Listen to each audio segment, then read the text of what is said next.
Another problem. Convert 11011.101 base 2 to decimal. So here the position weights are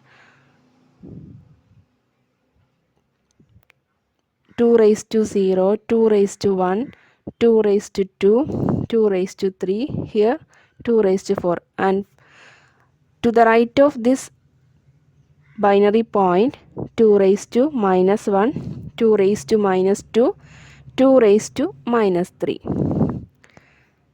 Now multiply and add. 1 into 2 raised to 4 plus 1 into 2 raised to 3 plus 0 into 2 raised to 2 plus 1 into 2 raised to 1 plus 1 into 2 raised to 0 plus 1 into 2 raised to minus 1 plus 0 into